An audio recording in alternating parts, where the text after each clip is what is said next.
Tipos de fluxo vaginal. Você sabe quais são?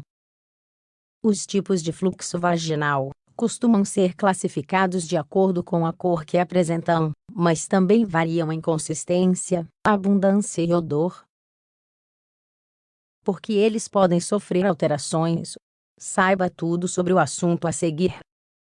Embora a maioria das pessoas não os conheça, ou tenha muito pudor ao falar sobre isso, a verdade é que existem diferentes tipos de fluxo vaginal, pois eles podem apresentar alterações quanto ao odor, a cor, a quantidade, etc. O fluxo vaginal é, como seu próprio nome indica, uma série de secreções, que são produzidas graças a glândulas na vagina. Esse líquido é absolutamente normal e necessário, pois desempenha várias funções importantes para manter a saúde vaginal. Uma delas é permitir que a vagina se limpe, ou seja, ajuda a eliminar as células mortas e as bactérias, o que serve para prevenir as infecções. Além disso, é um grande indicador do estado de saúde do aparelho reprodutor feminino. Todas as mudanças desse fluxo podem nos ajudar a reconhecer patologias. Por isso, neste artigo vamos explicar quais são os tipos de fluxo vaginal que existem e o que cada um deles significa. Porque existem diferentes tipos de fluxo vaginal. Em primeiro lugar, antes de começar a mencionar os diferentes tipos de fluxo vaginal, devemos saber que, de maneira fisiológica, o fluxo muda ao longo de todo o ciclo menstrual.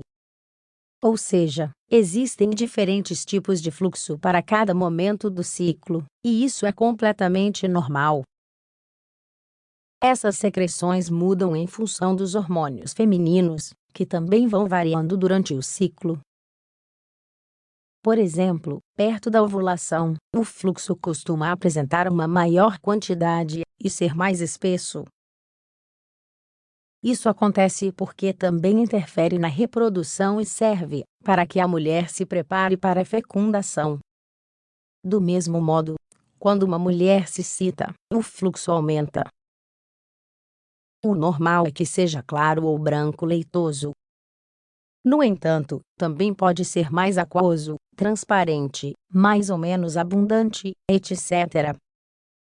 É preciso destacar que todos os tipos de fluxo vaginal têm um odor característico, e isso não deve ser um motivo de vergonha para a mulher.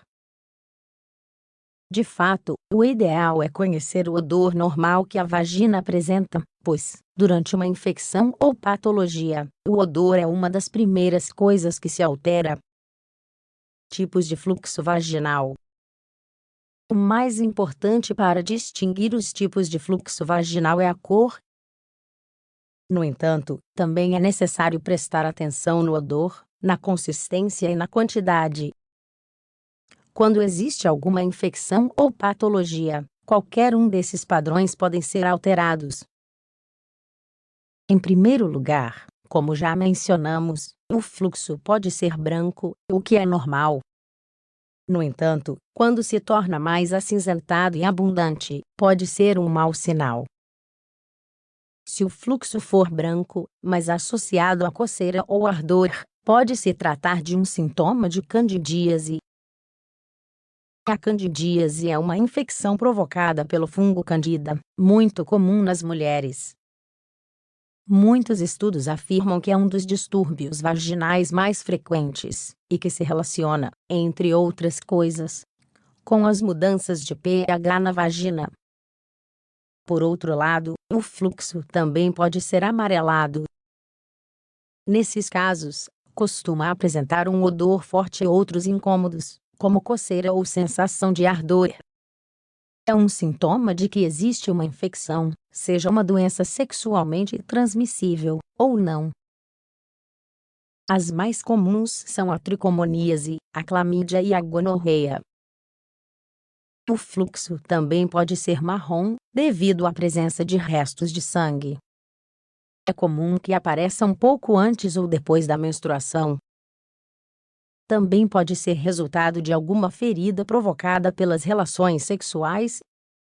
No entanto, se a cor marrom se mantiver, pode ser um sinal de patologias mais graves, como o câncer.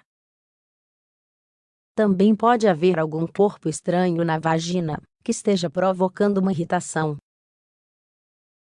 Conclusão: existem inúmeros tipos de fluxo vaginal, pois esta é uma secreção que, por si só, muda de maneira fisiológica.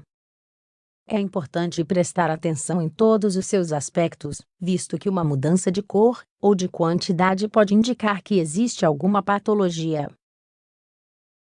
Da mesma forma, é essencial prestar atenção no odor, pois é um dos parâmetros que mais se altera em caso de infecção. No entanto, a recomendação principal é sempre procurar um ginecologista diante de qualquer dúvida que surgir, para que ele verifique se o que está acontecendo é normal ou não.